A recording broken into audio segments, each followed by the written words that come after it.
Yeah. Yeah. Do you remember like the first person that you kind of had like a heartbreak from? I don't know. I guess I'll put that to all of you. Oh yeah. But we can Everyone. start. Oh, We yeah. can start with Beth, Oh jeez.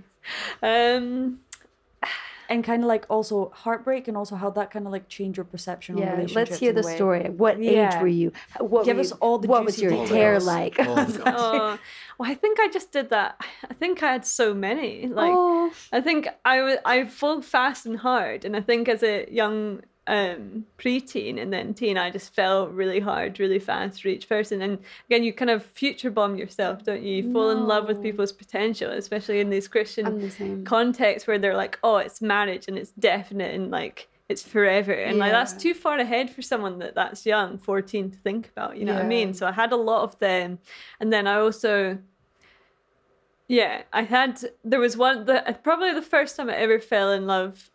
It's not necessarily a good experience, but like, yeah, it was this person because I think they weren't giving me like, the chase is quite a big thing for me, and I think he was giving me breadcrumbs. So I think that made me fall harder and faster and deeper than I'd fallen for anyone else. And, you know, he was the class kind of guy that was like, oh no, we can only see each other for 1 week, in sixth year or whatever.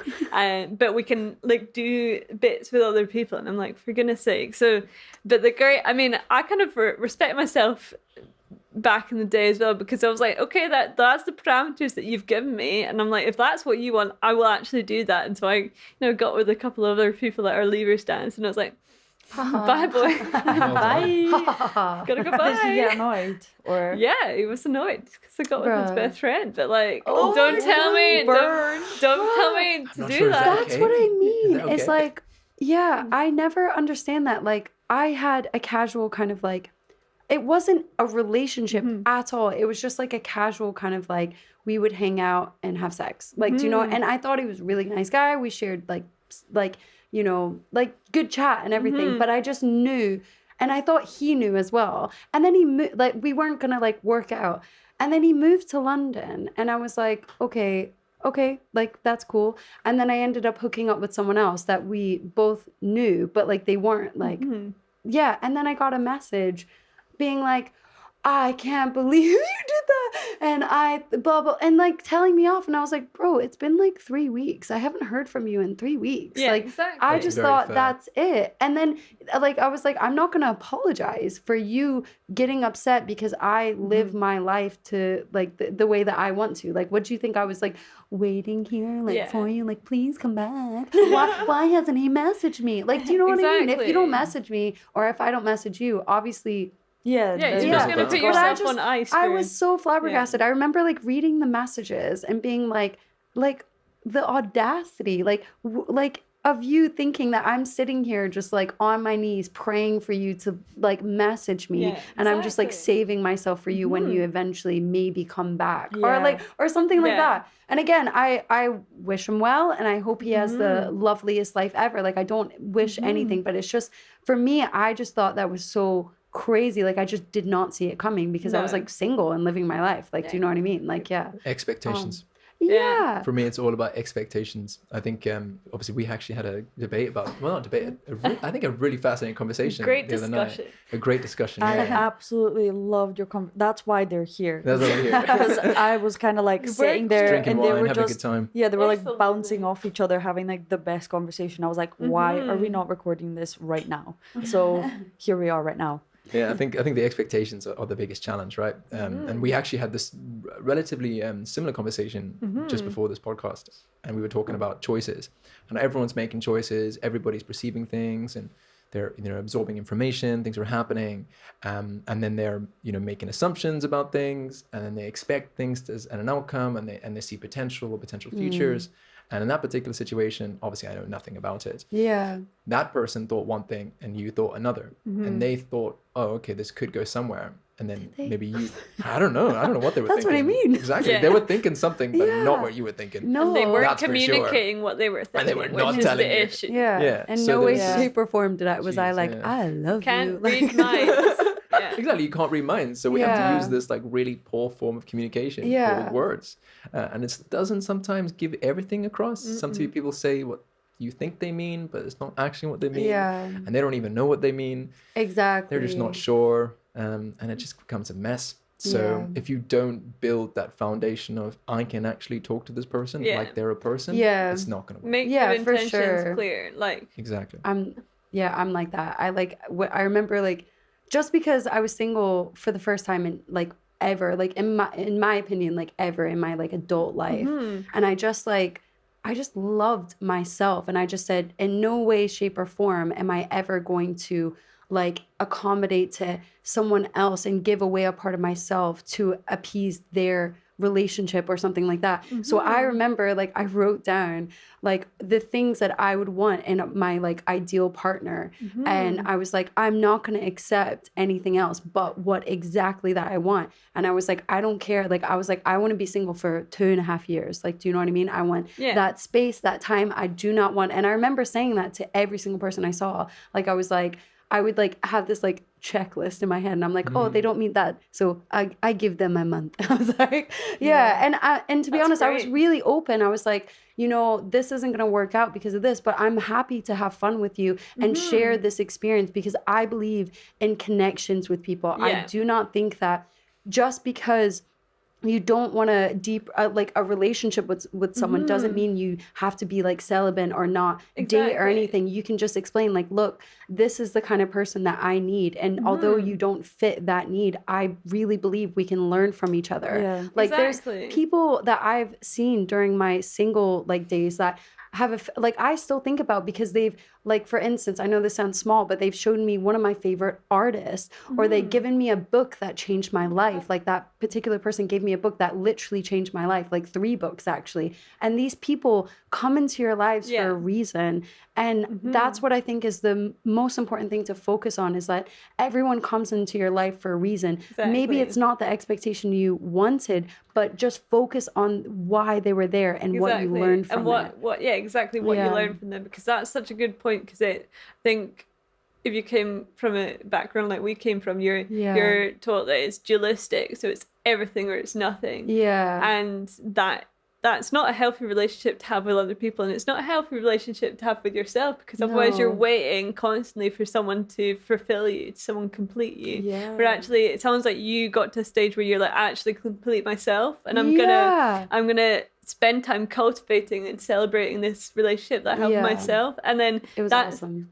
It sounds awesome. And that's when, I mean, I honestly, I'm only just kind of getting to that kind of point, and it's great because you can celebrate it, and then you can look back on previous relationships and current relationships, you know, whether it's sexual or not, but you can be like, that person, like, thank you. You can, you don't have to tell them, but like, you can, I'm so grateful. Thank you for, you know, like one of the most toxic boyfriends I had, the good thing that I was like, this is the good thing I'm going to take from this, is that he allowed me and helped me to really love dogs, and now I really love dogs. And I wasn't fussed about dogs before, and now I'm like, this is a lovely thing that I can really love myself, and then I can connect with all my dog mom friends, you know. Oh, that's nice though. You should always like, obviously like trauma happens, like trauma is going to happen, but it's your perspective and what you take from it that really makes the biggest impact on what happens during like the fallout. So it's like, obviously embrace what happened to you, accept it, welcome it in,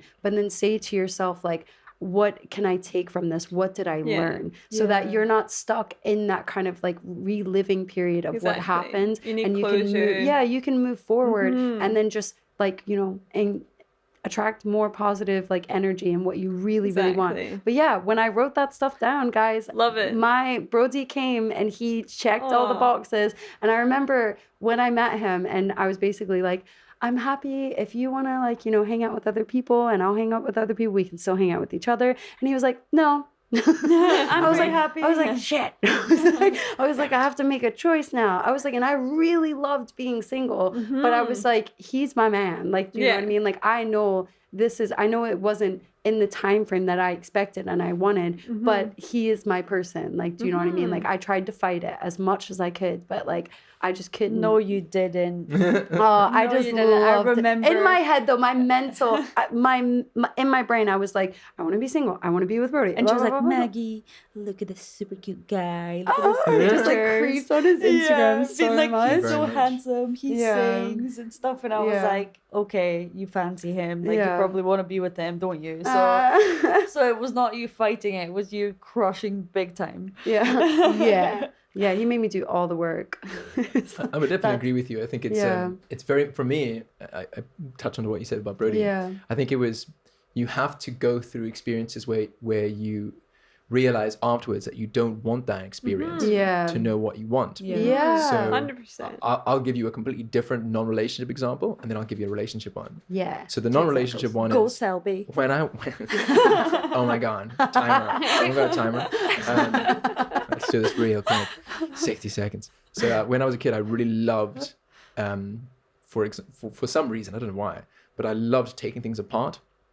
And that's cool. I loved working with mechanical things. I loved working with tools. I loved picking up things and taking things apart, putting them back together. So when I was like 16, 17, I helped a family friend to rebuild a classic car.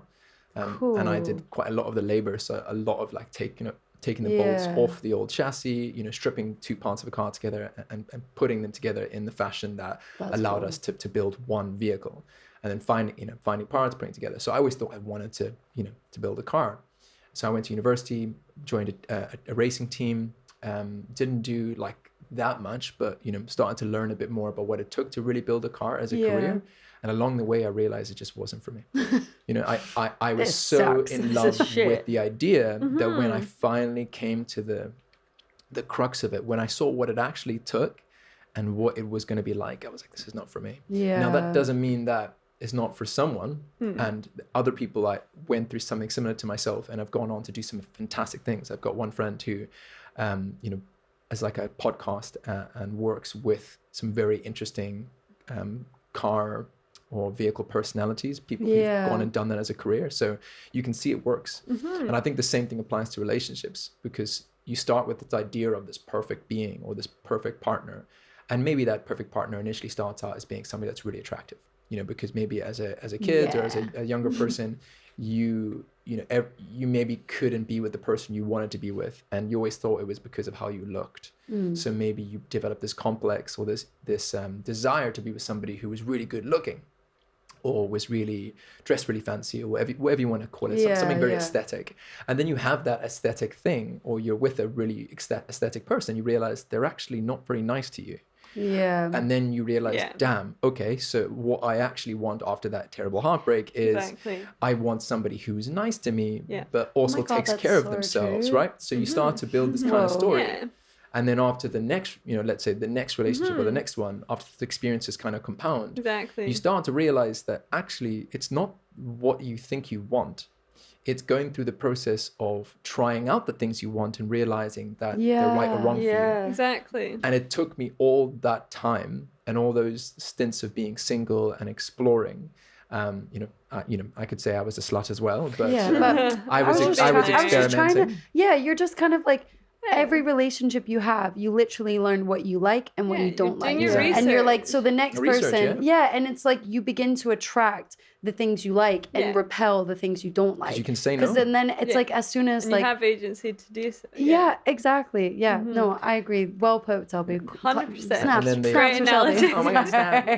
And the conclusion to that is I did not want to have a relationship. Again, after my last one before Maggie, I was like, this is it. No more. Really? I'm done. Like I was so it was distraught because it was and just. then he met me. And Maggie and I, when we